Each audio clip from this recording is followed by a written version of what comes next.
Museum is a place where time does not matter. Looking at the artifacts, we are experiencing the most vivid and exciting moments of history. The program Secrets of Museums on Kazakh TV channel. This dairy product had not only impressed a German professor in the 18th century, but also saved the whole scientific expedition from inevitable death in harsh steppe conditions. Notes of the researcher Peter Pallas about the Kazakh way of life formed the basis of his scientific report. Over the next 100 years, the scientific world used these works as the main source of information. The predecessors of Kazakhstan's first museums were the exhibitions of applied art of the steppe peoples. They were held in the 18th century in St. Petersburg and organized by the Russian Geographical Society. Expositions were replenished due to the expeditions of the outstanding travelers of that time. One of them was the mission of the German researcher Peter Pallas.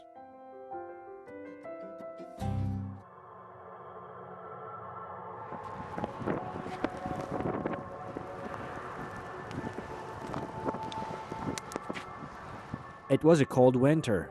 The steppe wind was so strong it was hardly to move.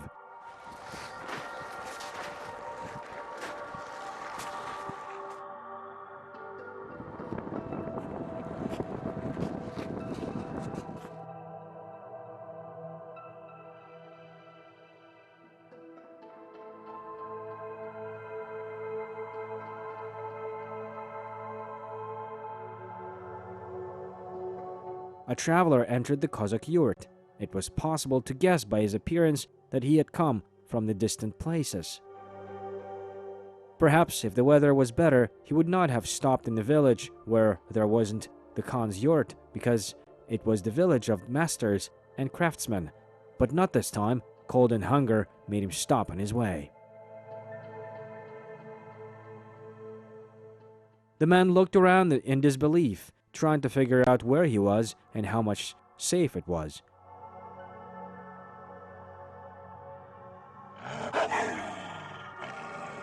The traveler has come to know all the hardships of a long journey and realized that any meeting could lead to an unexpected outcome. The traveler was Peter Simon Pallas, the German scholar and encyclopedist. He became famous with his scientific expeditions across Russia and Central Asia in the second half of the 18th century.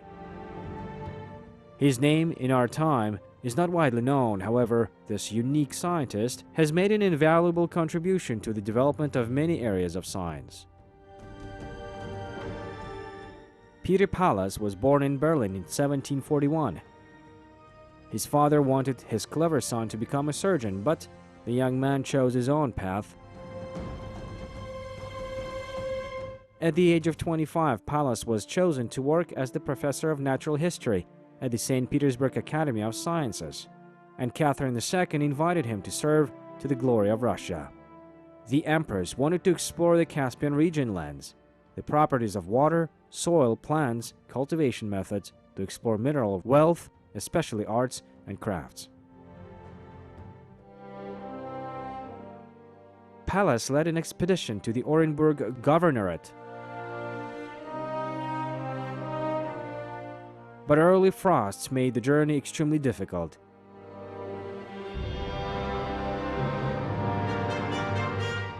The scientist and his team have experienced all the hardships of the route: hunger, cold, and disease.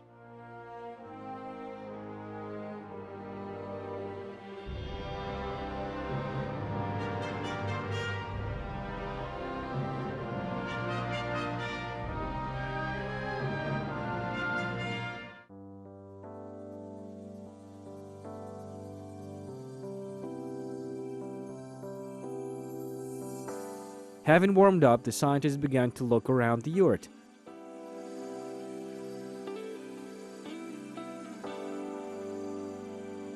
It was not as luxurious as the Khan's one, in which he had once been, but it was cozy and clean.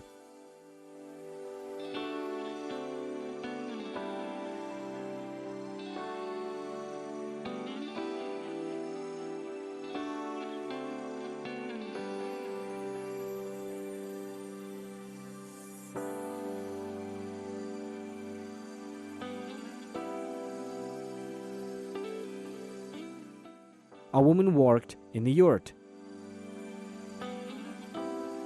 The work she was doing raised great curiosity of the German scientist.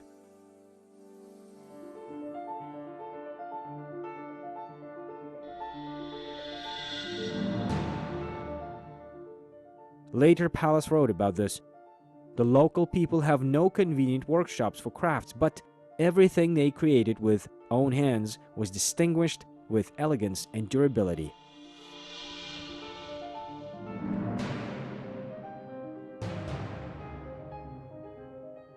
They don't need any strange things for household work, and they covered all the necessities of life with the products received from cattle breeding. It is worth noting that the traveler all the way suffered from indigestion. Due to the fact that all provisions spoiled quickly on the way, the expedition members were exhausted and depleted. They had to either starve or eat spoiled food at own risk.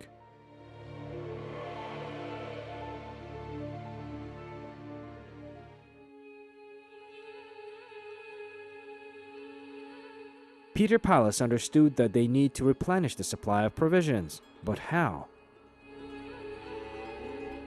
Do they have to eat this foreign food that is prepared almost on the soil? The German traveler looked in disbelief at how a woman was molding with her hands white balls and laid them on a cloth.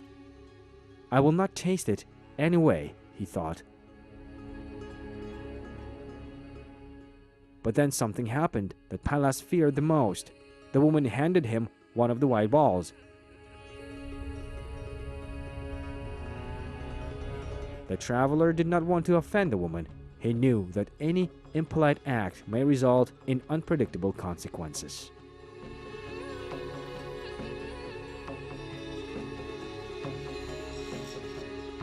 The German traveler reluctantly brought the piece to his mouth and tasted it.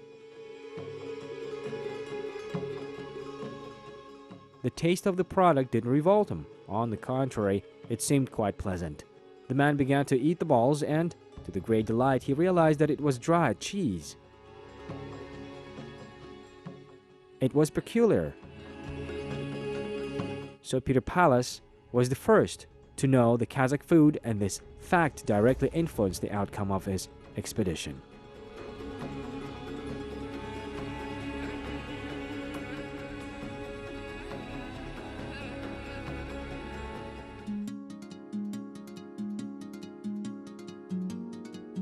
After some time, the traveler eagerly ate everything the locals treated him with: the meat on the bone, fatty foods, salted and even dried food.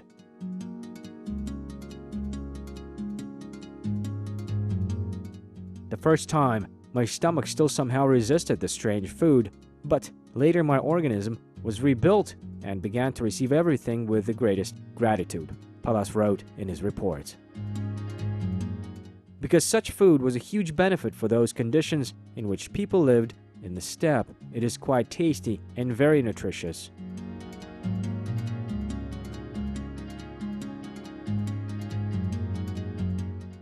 And when the Kazakhs have provided us with their cheese and sun-dried meat, it was possible to continue our journey.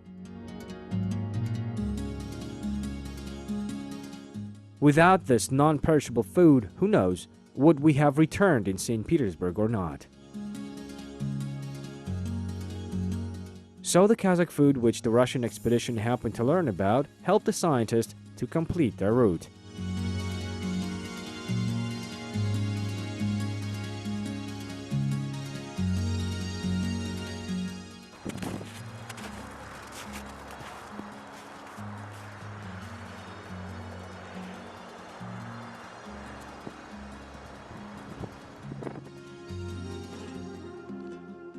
Peter Pallas studied and described in detail the process of making cheese, or kurt, as it was called in Kazakhstan. This is a fermented milk product that is consumed everywhere. All those who tried it for a long time remember the salty taste with slight sourness. Since ancient times, the nomads needed nourishing and healthy food. Cheese slices became a source of large amounts of calcium and do not require special storage conditions. Today in Kazakhstan, curd is prepared in each village according to old recipes. Women make curd mass by drying out sour milk. To do this, skimmed milk is boiled, then cooled, and ferment added to it. The mass is covered with cloth and put in a warm place for fermentation.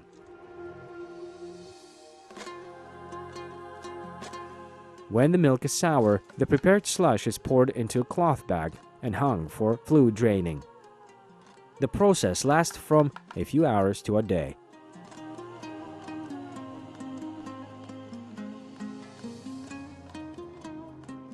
As a result, a thick curd mass is got and then boiled with salt, cooled and rolled into small balls or to the size of small sausages.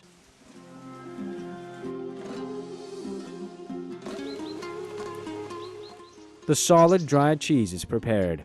Its taste reminds salty cheese.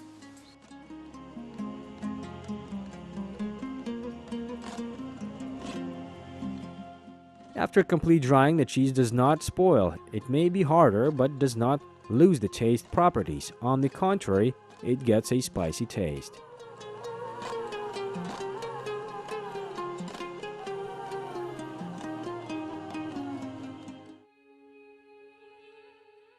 Leaving the Kazakh steppe, Peter Pallas took notes about the house of nomads. What a miracle this felt yurt, which is cool in summer, warm in winter.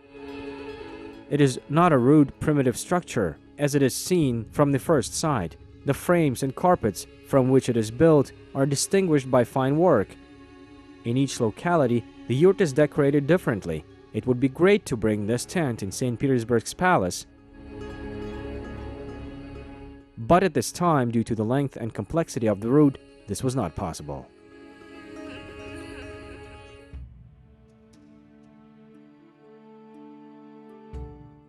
After the trip across Russia and Asia, which lasted 6 years, ended, Peter Pallas found favor of Catherine II. He was granted the title, estate, and land.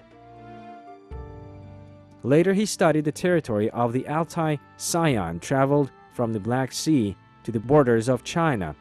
At the cost of his health, he made an invaluable contribution to the development of the world science. Throughout the 18th and 19th centuries, Kazakhstan as a distinctive region attracted the attention of the world's leading researchers. Craft pieces replenished the collection of the best museums. Progressive minds of the Kazakh people had already created the first exhibitions of folk art, but they were natural and did not exist long.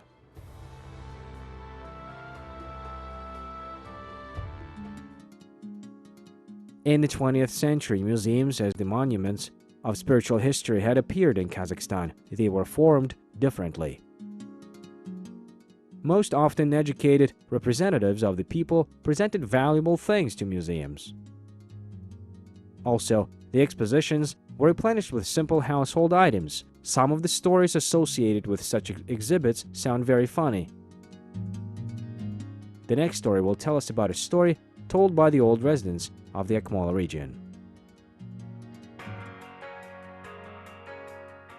In the mid-20th century, the country had been setting plans for 5 years. The collective farms were transformed into state-owned farms that began to acquire tractors and completely abandon the archaic wooden plows.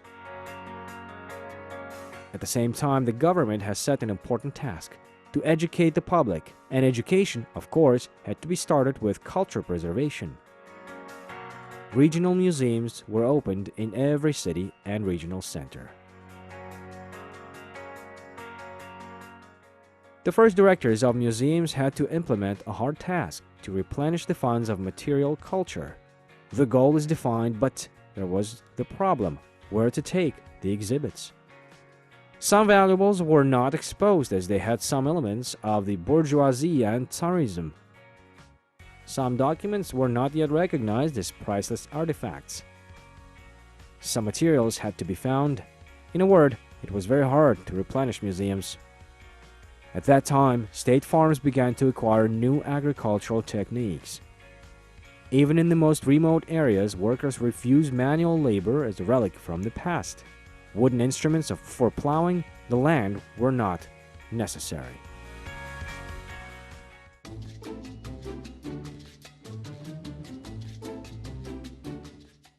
The director of the Akmola Regional Museum had an idea to collect all the old tools for expositions.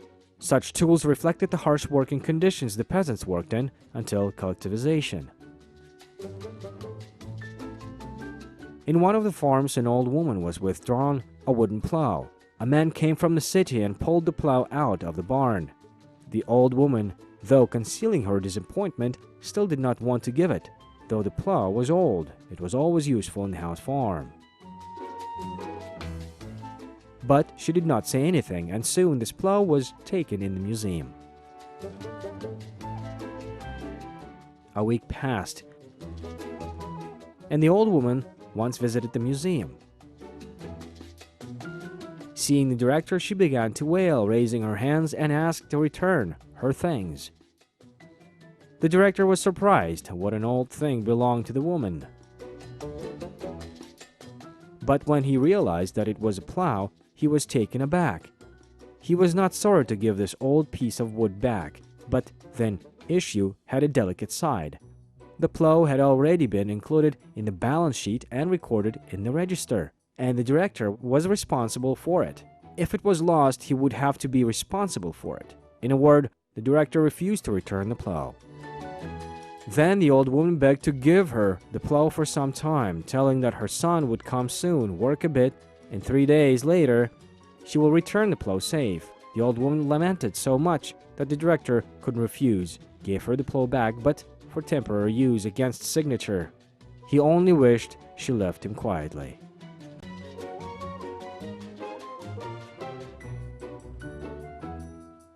Three days passed, and then another month. The old woman didn't come.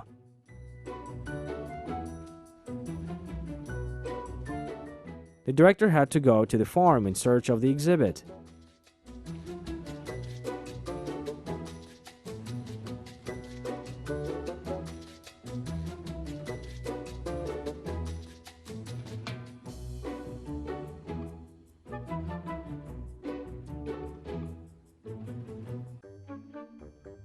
When he entered the old woman's house, she became frightened and began to wail even louder. "Do not blame me, my dear. Someone stole the plow. The bad people came in the house, did not take anything, but dragged the plow." The director was upset. "I'm in trouble. How have I met on my way this old woman with her wooden thing? Don't I have other problems?" "Listen," he said, "I'll give you money for the plow, but only return it to me. It has a registration number, and I'm responsible for that. They will decide that I steal socialist property." Seeing the money, the old woman took them without delay, but she could not give the plow back, saying that the man who stole it lives in the nearby farm and he was some kind of distant relative to her.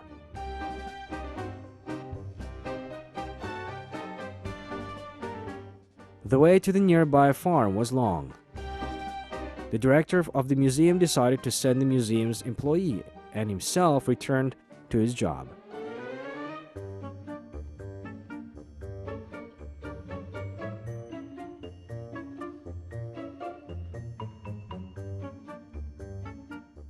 After some time, the employee came in his office with a wooden artifact in his hands. The director was about to breathe a sigh of relief, but then he saw that it was the other plow. And the plow had a different color and number on it. "Where did you get it?" the director asked cautiously. "From my brother," said the man. "It was simply lying in the barn." "Is it necessary to go to that remote village for that plow?" "But I promised my brother to give him the plow for a temporary use if he asks." The director had no choice but to accept the new exhibit and number it. Soon the wooden plow took its place in the exposition museum.